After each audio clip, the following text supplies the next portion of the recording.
College knowledge में आपका स्वागत है। कभी सोचा है कि जब एक स्पोर्ट्स कार का एक्सेलरेटर दबता है तो इंसान सीट से क्यों चिपक जाता है, या फिर किसी बोतल का वो कसकर बंद ढक्कन खोलने के लिए आखिर क्या चाहिए होता है?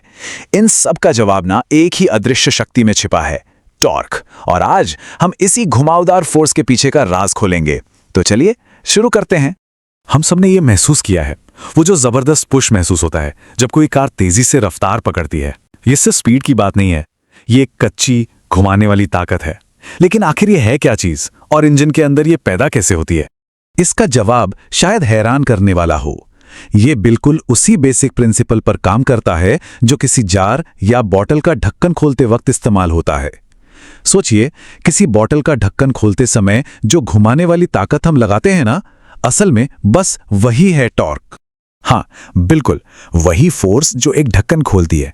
जब उसे हजारों गुना बढ़ा दिया जाए तो वही एक कार के भारी भरकम पहियों को घुमा सकती है। ये सब कुछ घुमाव का ही खेल है। एक छोटे से ट्विस्ट से लेके एक पावरफुल रोटेशन तक, इसके पीछे की साइंस एकदम सेम है। तो चलिए अब इसे जरा टेक्निकली समझते हैं। ठीक है, हम ये टॉर्क शब्द तो कब से इस्तेमाल कर रहे हैं, लेकिन इसका असल में मतलब क्या है? चलिए इस फंडामेंटल मैकेनिकल कॉन्सेप्ट को एकदम सिंपल करके समझते हैं। अगर एकदम आसान भाषा में कहें तो टॉर्क और कुछ नहीं, बस एक ट्विस्टिंग फोर्स है। ये इस बात का मेजरमेंट है कि किसी चीज को उसकी जगह पर घुमाने के लिए कितनी ताकत चाहिए। चाहे वो एक नट को कसना हो या इंजन के क्रैंकशाफ्ट को घुमाना हो, जिस फोर्स से कोई चीज घूमती है वही टॉर्क है। बस इतना सिंपल है ये। ठीक है, तो अब जब टॉर्क की बेसिक डेफिनेशन समझ आ गई है तो आप देखते हैं कि असल दुनिया में ये कैसे काम करता है। एक बॉटल के ढक्कन से लेकर गाड़ियों के हॉर्स पावर तक, ये सिर्फ कोई किताबी थ्योरी नहीं है। हमारी मशीनें असल में इसी पर चलती हैं। तो सवाल ये है कि इंजीनियर्स टॉर्क को लेकर इतने ऑब्सेस्ड क्यों रहते हैं? क्योंकि एक इंजन के लिए टॉर्क ही सब कुछ है। सीरियसली, यही वो रॉ फोर्स है जो पहियों को घुमाती है। अगर टॉर्क नहीं होगा ना, तो गाड़ी अपनी जगह से 1 इंच भी नहीं हिलेगी। असल में टॉर्क वो ताकत है जो काम करती है, और हॉर्स पावर बताता है कि वो काम कितनी तेजी से हो सकता है। इसीलिए तो इंजीनियर्स किसी भी इंजन को एक स्पेसिफिक टॉर्क आउटपुट के लिए ही डिजाइन करते हैं।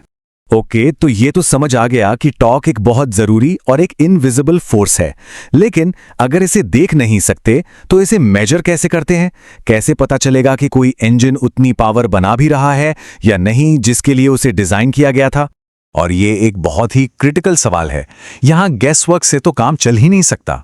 ये पक्का करने के लिए कि एक इंजन सेफ है, एफिशिएंट है और पावरफुल है, एकदम प्रिसाइज मेजरमेंट की जरूरत होती है।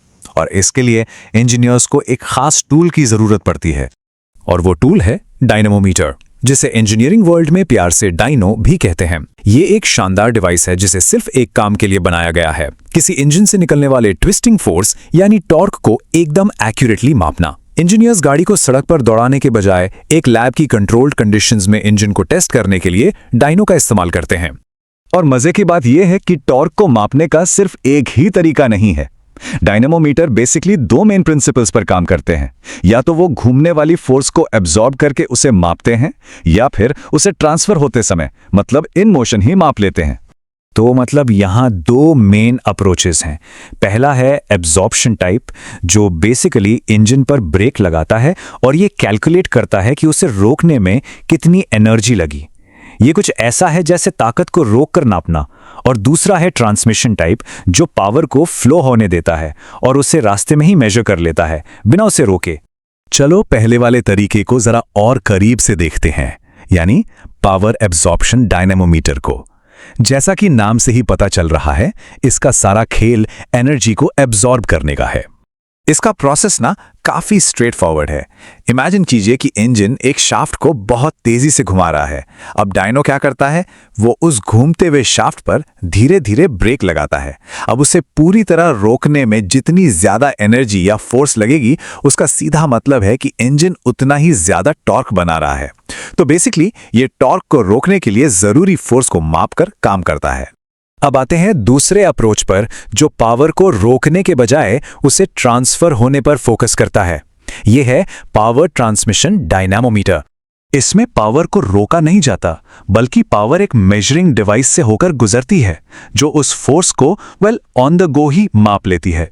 ये कुछ कुछ वैसा ही है जैसे पानी के पाइप में एक मीटर लगा हो जो पानी को रोके बिना उसके फ्लो को मेजर करता है। यहां डायनो बीच में लगकर बस ये देखता है कि कितनी पावर आगे पास हो रही है। तो एक बोतल के ढक्कन से शुरू करके इतने कॉम्प्लेक्स लैब इंस्ट्रूमेंट्स तक हमने काफी कुछ कवर कर लिया है। चलिए अब इन सब चीजों को जोड़कर देखते हैं और समझते हैं कि ये सब जानना इतना जरूरी क्यों है। तो इस सब से क्या सीखना है? पहला, टॉर्क सिर्फ एक टेक्निकल वर्ड नहीं है, ये घूमने वाली हर चीज के पीछे का फंडामेंटल फोर्स है। ये मॉडर्न इंजीनियरिंग की बुनियाद है और डायनामोमीटर जैसे टूल्स हमें इस फोर्स को मेजर करने, समझने और फिर उसे परफेक्ट बनाने की पावर देते हैं। सीधी सी बात है, टॉर्क को समझना मतलब ये समझना कि दुनिया की मशीनें चलती कैसे हैं। तो अब सवाल ये उठता है कि पहियों के अलावा हमारे आसपास की दुनिया में टॉर्क की शक्ति और कहां-कहां दिखती है। एक बार जब टॉर्क समझ आने लगता है तो वो हर जगह नजर आता है, दरवाजे का हैंडल घुमाने में, साइकिल का पेडल मारने में, हर जगह।